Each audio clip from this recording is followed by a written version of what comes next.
Hi, I'm Charles with AniCap. Previously, Bai was accepted as a disciple to become an immortal. In the immortal realm, Bai would discover that his chosen walk is able to double the power of anything he puts in it. However, he loses some lifespan when he does. Later, Bai struggles to collect ki inside the fallen sword abyss, and finds that it's because his egg keeps consuming it.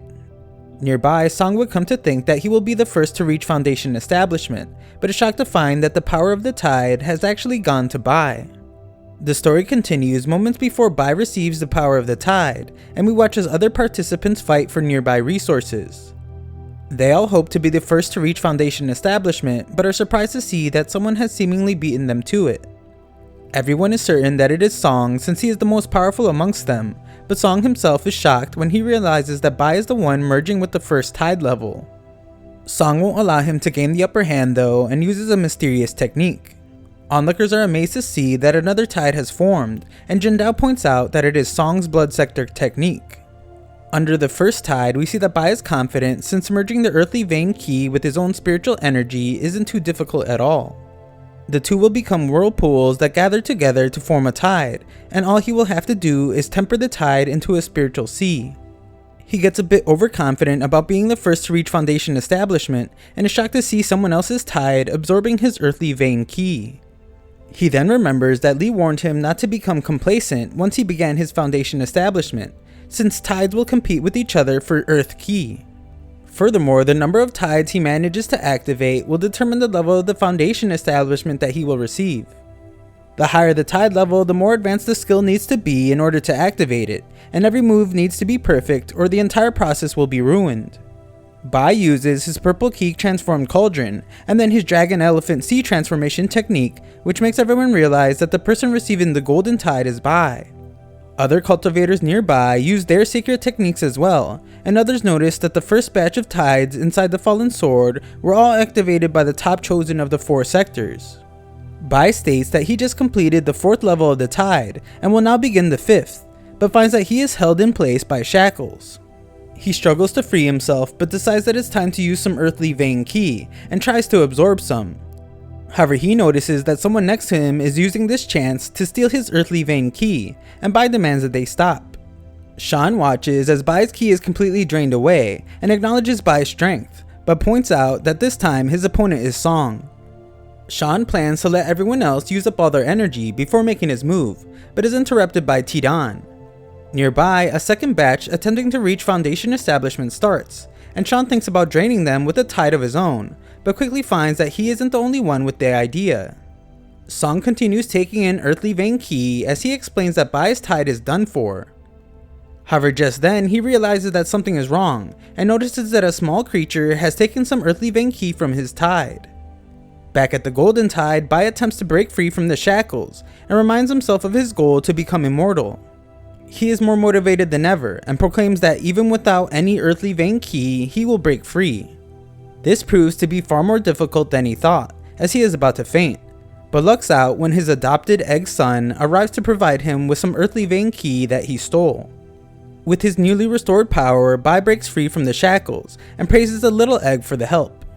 Just then, Bai notices that the 5th level of his tide has come to an end, and Song points out how weak Bai's 5th level was since he didn't use a secret technique during it. Bai's Foundation establishment won't last much longer if he doesn't use more techniques. He is nowhere close to giving up though, and states that he will show everyone something incredibly powerful. Bai uses the technique he believes will help him achieve a perfect level 6 tide, but everyone seems disappointed when it doesn't look very special. Fanglin points out how Bai's cauldron activated his 2nd and 3rd tide levels. Bai's dragon elephant technique activated the 4th, and now his wetland kingdom should activate the 6th and 7th tide levels.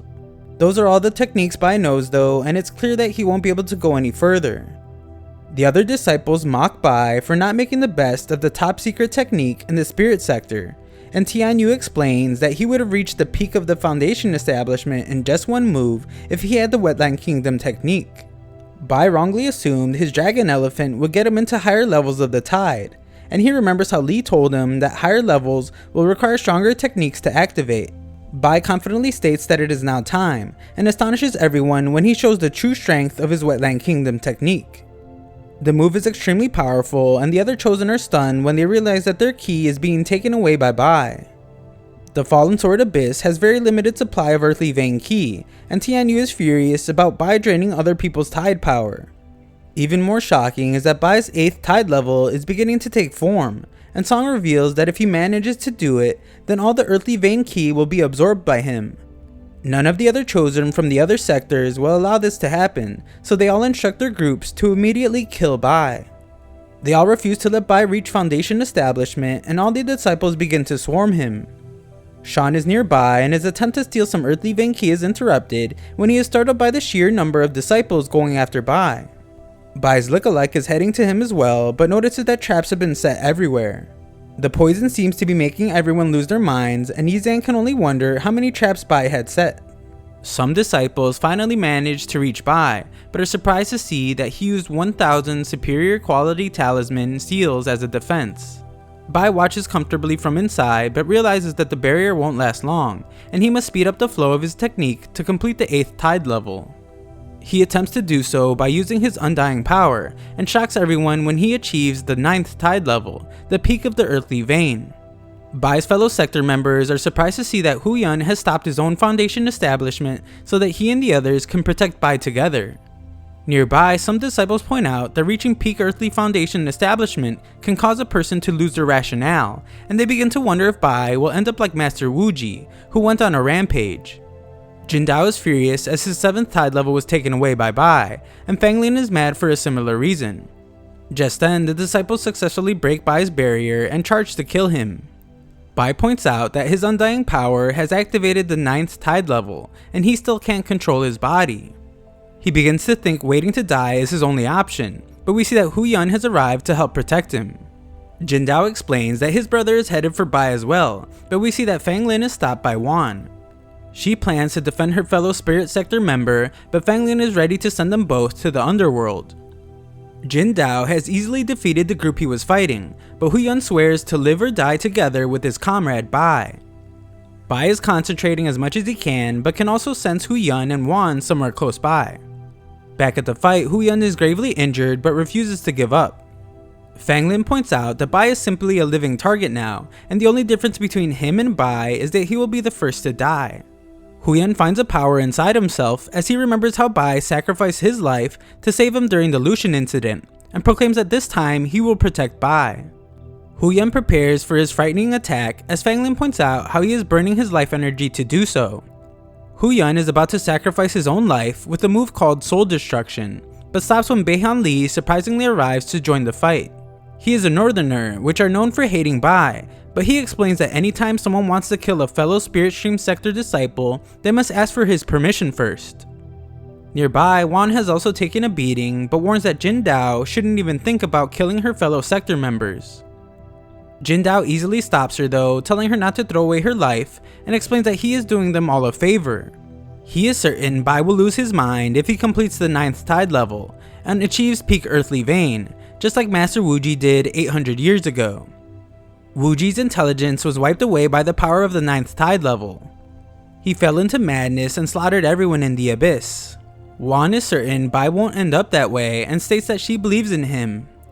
Beihan Li is in bad shape as well, and told the same thing about Bai, but he finally acknowledges that Bai is the future hope of the Spirit Stream sector. Beihan Li pays the price for speaking up, and Wan does as well when she is thrown off a cliff. Bai struggles with his emotions as he is unable to move, but can sense that his comrades are being killed. Fang Lin finally reaches Bai and unleashes a massive attack that breaks Bai's divine shield. He is certain that Bai is done for, with nothing left to protect him, but is shocked when Bai begins to consume his spiritual energy and eventually absorbs him. Everyone is then horrified to see that a bloody light is swallowing the sky, and it matches what happened 800 years ago when Wuji lost control. Just then, Bai reveals himself, and Jin Dao instructs all the disciples to attack him now when his foundation has yet to stabilize. Bai explains that savage beasts like them have no right to kill him, and demonstrates unmatched power that has never been seen before. Something about Bai is very different though, as he violently eliminates all his opponents, and fleeing disciples are certain that a demon has entered their world. Jin Dao is frightened to see what the power of peak earthly vein actually looks like, as Bai ruthlessly eliminates anyone in front of him. Bai explains that he has only ever cultivated to extend his life, and doesn't want to fight or kill people. However, Jin Dao and the others have cut off his Foundation establishment and hurt his friends, so now they must all die. Jin Dao's feeble attempts at attacking Bai are pitiful, and Bai devastates him with a ferocious attack. Jin Dao prepares his most powerful attack, but Bai moves at an incredible speed to stop him and completely end his life.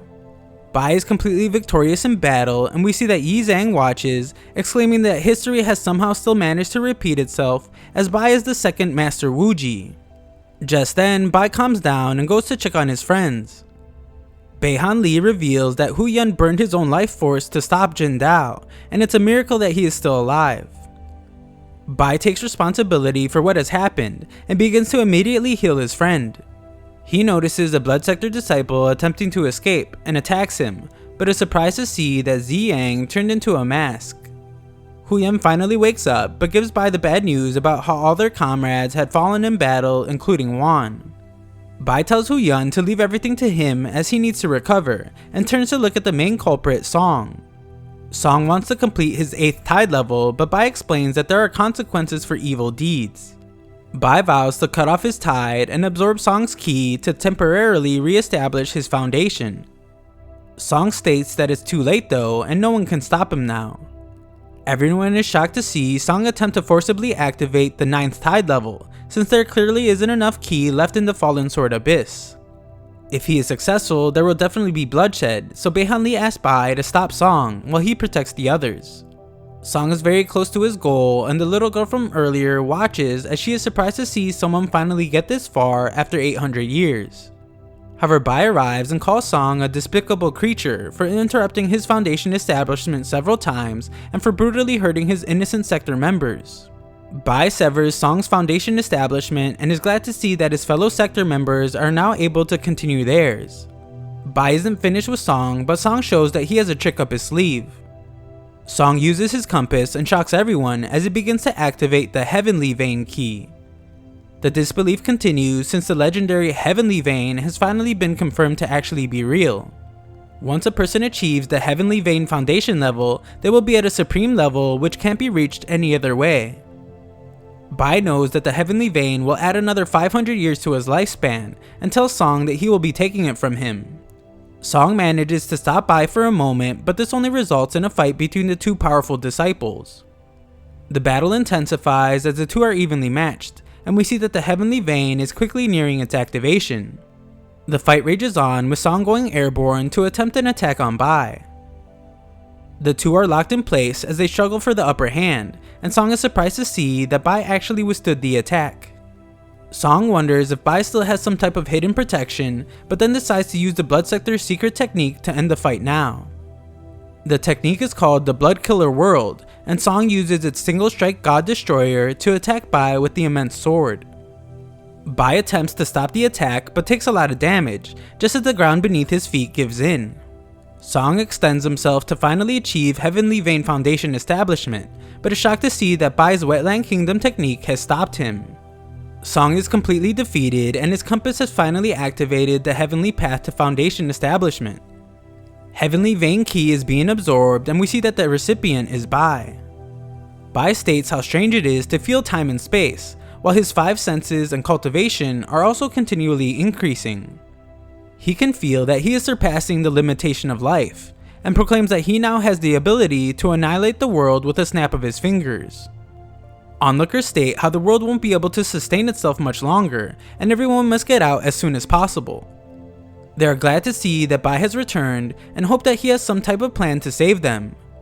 Bai transports everyone out, but Huyan explains that even though he has searched everywhere, Wan is still missing. Bai sends him off and vows to find Wan as soon as possible. He descends the cliff in search of her, but there are no signs of Wan having been there. However, just then, the fiend spirit from earlier reveals herself to explain that thanks to Bai, she is now free and unrestrained. As a reward for his help, the girl explains that she will be making Bai stay there with her forever. She attempts to attack Bai, but he once again uses the jade pendant to stop her. The girl refuses to stop though and unleashes another attack, but it is stopped by Tidan. She is shocked to see that the little creature is actually with Bai, and that it has somehow helped him get away. Bai is nowhere to be found, but we do get a quick glimpse of the missing Wan. Thanks for watching part 11, 6,000 likes and I'll know you want a part 12. Also, all of the parts are in a link comment below.